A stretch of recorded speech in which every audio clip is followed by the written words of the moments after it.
Attendez, parce que vous êtes en train de me dire, ça fait 10 ans qu'on bosse notre jeu, avec des solvers, avec des trackers, qu'on passe nos journées à grind correctement pour monter des courbes en ligne droite. Ça prend du temps, et là il y a un mec, il s'appelle Armando, il débarque sur Winamax, il lance un 100 balles, et il chip 800K en 5 mains. Putain, ça me casse les... Putain, ça me fait... Putain. Salut à tous, ici Raph pour Spin Elite. Aujourd'hui, on va review le dernier expresso à 1 million d'euros qui a été joué sur Winamax. C'est une partie qui a été jouée en 100 euros il y a quelques jours, donc vers le 15 ou 16 janvier. Entre 3 joueurs, j'en connais qu'un seul des 3, c'est Microsoft AA qui joue pas mal en 100 et en 250. Je crois que c'est un joueur régulier d'un autre format. Par contre, j'ai aucune information sur les deux autres joueurs. La partie a été assez rapide, donc cette vidéo le sera aussi, forcément. Je vais essayer quand même de commenter au mieux des coups qui, de premier abord, vont pas forcément avoir l'air super intéressants. Et puis, je vais essayer de parler un petit peu de la dynamique qu'il va y avoir dans ce genre de partie. Forcément, le premier raisonnement qu'on va avoir quand on tombe sur une table comme ça, c'est oh mon dieu, c'est incroyable, je suis trop heureux et je suis un peu en panique. Et puis quand on se met à réfléchir, on se dit qu'il y a aussi de grandes chances pour que nos adversaires soient un petit peu dépassés par l'enjeu et qu'on puisse en abuser en étendant un petit peu nos ranges d'open, en ouvrant un petit peu plus light. En étant un petit peu plus tight face à leurs open parce que a priori eux vont être un petit peu plus tight. Par exemple, une main qui serait un peu limite à jouer au bouton comme roi 8 off, peut-être qu'on va estimer qu'elle va plus faire partie de la range d'open du bouton, ou peut-être même qu'il va fold dame 9 off alors qu'il ne devrait pas la fold 25 deep.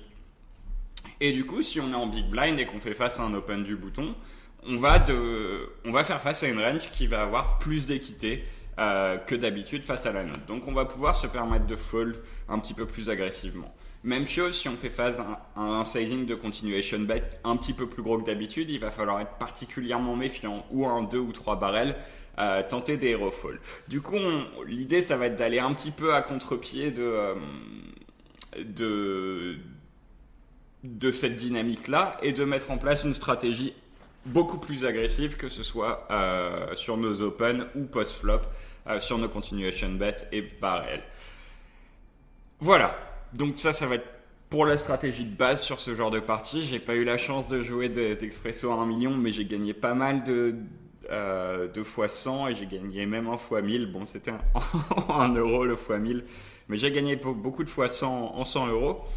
Bon, c'est évidemment pas le même enjeu que sur une partie à 1 million, mais c'est important quand même. Il me semble qu'il y a une bulle, il y a un facteur bulle qui est un peu important. Alors je suis pas du tout un spécialiste de l'ICM, c'est pas hyper important pour ce format, mais il y a 40 000 euros d'écart entre la deuxième et la troisième place. Je sais pas du tout si ça peut jouer, peut-être que les spécialistes MTT pourraient me dire si la structure de paiement va avoir un impact sur la stratégie qu'on va vouloir mettre en place. Donc ici, Microsoft AA qui est au bouton avec valet 6 va décider de fold cette main, ce qui me semble tout à fait raisonnable. Aknemos de son côté, lui décide de limp roi 3, ça va être le play standard.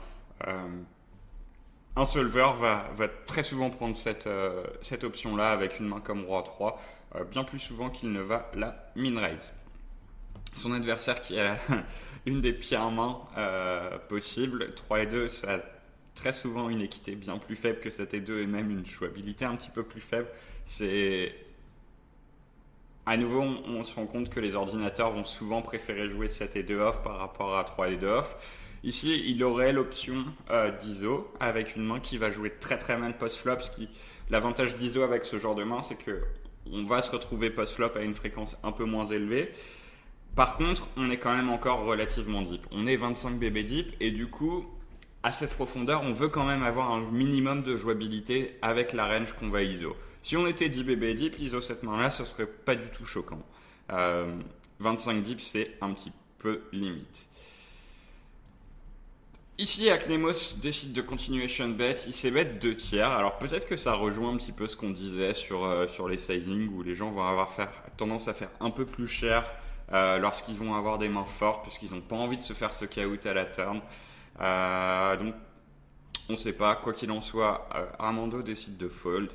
À noter que c'est probablement une très bonne opportunité pour Aknemos de check plutôt que de continuation bet et je pense qu'avec sa main en particulier on serait pas loin d'un check 100% du temps d'un point de vue optimal.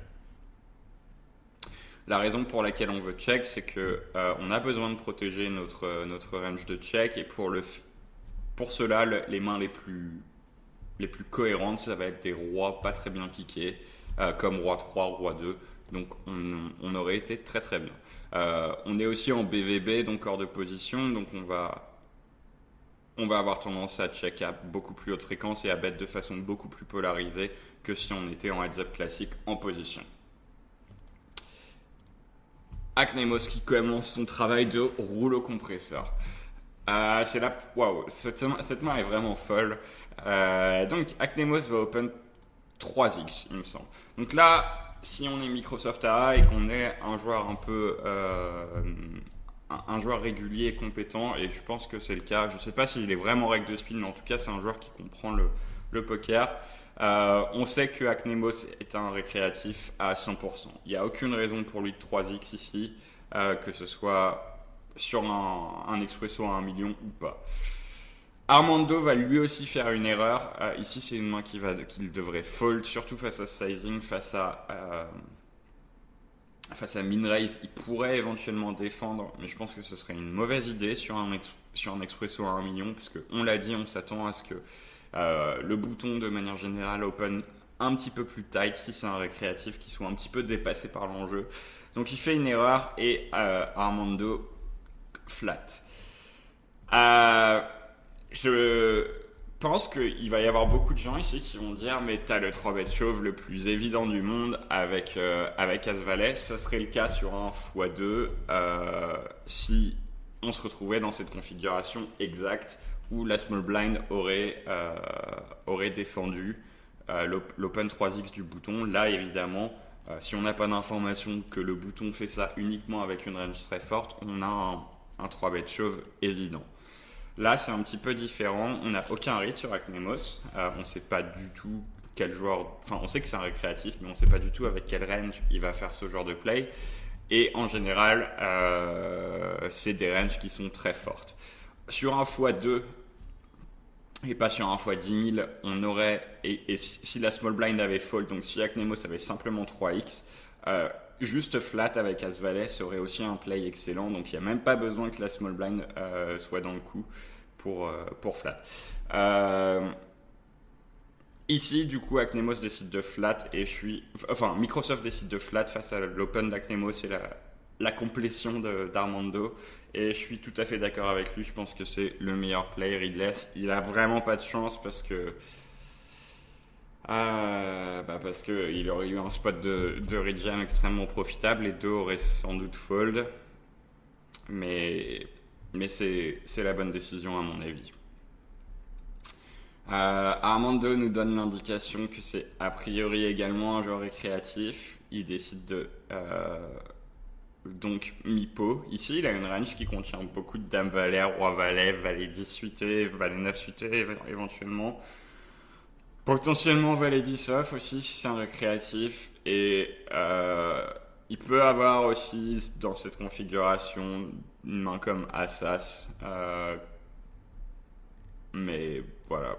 Globalement, c'est très orienté valet qui sont dominés par le As-Valet de Microsoft qui décide de repush. Ça fait un petit peu peur parce que y a Aknemos derrière et il peut très bien avoir de dames plus ou de 8. Je dirais que la main dont on a le plus peur c'est de 8. Je m'attends à ce qu'il min raise le plus souvent avec deux dames, deux rois, deux as, mais bon. Voilà, ça fait un petit peu peur, mais on est obligé de prendre cette action. Et malheureusement, Aknemos Armando a deux paires et pas de miracle pour Microsoft. Donc c'est vraiment, vraiment, vraiment dommage pour lui.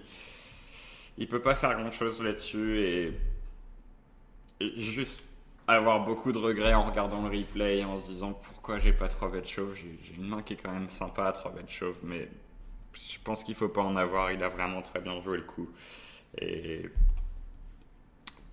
pas de regrets. Open de Armando. Même pas un open, ok. Donc là c'est un open clair aussi avec roi dame plutôt qu'un limp. On a l'information désormais que les deux joueurs sont récréatifs dès la deuxième main. C'est quand même plutôt sympa. Mais le problème, c'est que Microsoft va pas pouvoir en profiter. On le sait parce que Armando a fait deux grosses erreurs. Entre le pré-flop et le flop, il a réussi à faire deux grosses erreurs. Il a complété pré-flop et il a donc le flop. Ce qui est vraiment pas dramatique, en fait, le donc flop. Je pense que sur certaines tables, c'est d'ailleurs même très bien joué. La plus grosse erreur se situe pré-flop. Donc là, il limp au lieu de min raise. À nouveau une erreur assez importante. Et il va au showdown avec roi-dame. Il va bet river. Aknemos fait un call qui est un petit peu ambitieux à mon avis. Armando a en réalité, je pense, zéro bluff ici. Et Aknemos call, c'est à mon avis une erreur importante. Il se retrouve à 420 et Microsoft bust. Donc là, Armando est vraiment dans une position qui est extrêmement dominante. On va voir s'il arrive à convertir ça. Ok, typiquement ce dont je vous parlais, ce qui risque de se passer sur ce genre d'expresso, c'est un fold avec une main comme celle-ci. Alors, je ne veux pas dire de bêtises, mais je pense que même si on avait 70% de VPIP, on continuerait à jouer cette main. Alors, un VPIP GTO ici, ce serait 93, 94%, quelque chose comme ça. Là, s'il fold cette main, ça indique qu'il va se trouver aux alentours des... Ouais, disons entre 60 et 70%, j'imagine. On peut regarder, ça peut être intéressant. Mais du coup, c'est vraiment ce que j'anticipe comme comportement de la... Oh. Ok, c'est revenu. J'avais OBS qui avait bugué. C'est vraiment ce que j'anticipe de la part des joueurs récréatifs comme comportement. Hop, on va faire une nouvelle range, peu importe. Voilà, disons que ces mains-là, il va les jouer. Ces mains-là aussi. Par contre, il joue pas. Allez, 10-4 non plus. Il va pas jouer ça.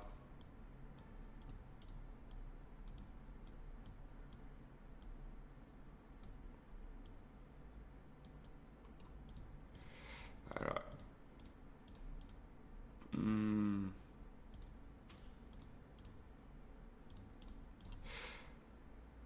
Ouais, je pense qu'il va avoir une range assez proche de celle-ci finalement. On serait aux alentours de 65% de VPIP. Il va peut-être fold encore plus de mains, mais c'est vraiment vraiment dramatique par rapport à ce qu'il devrait jouer normalement. Donc ça, Armando, il va pouvoir l'exploiter en enlevant complètement ses ISO bluff ou ses 3 bet bluff parce que il manque beaucoup de VPIP à son adversaire et en donnant aussi beaucoup plus de crédit au continuation bet et au barrel. Je pense aussi que s'il avait eu l'info, enfin en tout cas s'il se rend compte que son adversaire fold son bouton assez régulièrement, je pense qu'il peut mettre en place une stratégie qui va impliquer de min-raise beaucoup parce que si son adversaire fold beaucoup son bouton, il est probable qu'il fold aussi à très haute fréquence face à min-raise. Donc fold Aknemos, un peu dommage, et on arrive à une main charnière. Armando suit limp. Je pense que j'aurais eu tendance à min-raise. Ça me semble être le meilleur play ici, sans grosses informations sur son adversaire, mais vu l'enjeu, c'est une très bonne main pour le faire de façon générale à cette profondeur. Donc ici, j'aurais min-raise à sa place, mais c'est pas du tout une grosse erreur. Ça a très très peu d'importance. Donc là, Aknemos qui part un peu en sucette. Donc il a 4 et 2. Il a un check 100% du temps ici. Il décide de donc share en plus. La flush rentre à la turn et là il s'engage dans un bluff. J'imagine que c'est sûr que c'est un bluff, mais qui fait vraiment pas énormément de sens. Évidemment, il a parfois un roi de trèfle ou une dame de trèfle, mais euh, il a très peu d'as de trèfle dans sa range. Il représente vraiment pas grand-chose et surtout, je sais pas comment il peut avoir eu cette intuition, l'intuition que donc ici, ce serait intéressant. Et du coup, il shove river.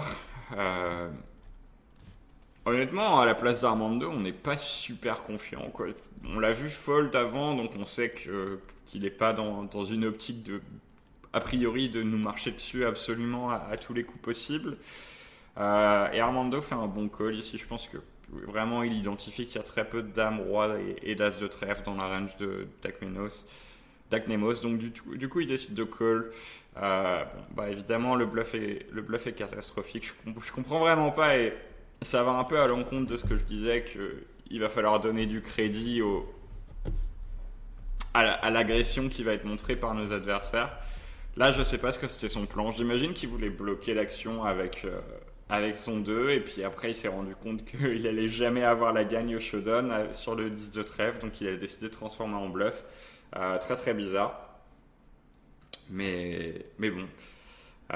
Il prend 120 000 € quand même, tout n'est pas perdu. 800 000 pour Armando, pour lui tout est gagné. Et partie intéressante, elle a duré que 5 mains, je crois que c'est l'expresso le plus rapide de l'histoire. Vous voyez ici 5 sur 5. Donc expresso à 1 million le plus rapide de l'histoire, 5 mains, c'est vrai que ça va très très vite. Ça fait du 160 000 € par main pour Armando. Je pense que c'est un sacré win rate. Félicitations à lui, j'espère que la vidéo vous a plu. Je suis désolé de ne pas pouvoir trop commenter d'un point de vue stratégique la dernière main, mais bon, elle est un petit peu trop fantasque pour pouvoir en dire grand chose. Merci à tous, ciao.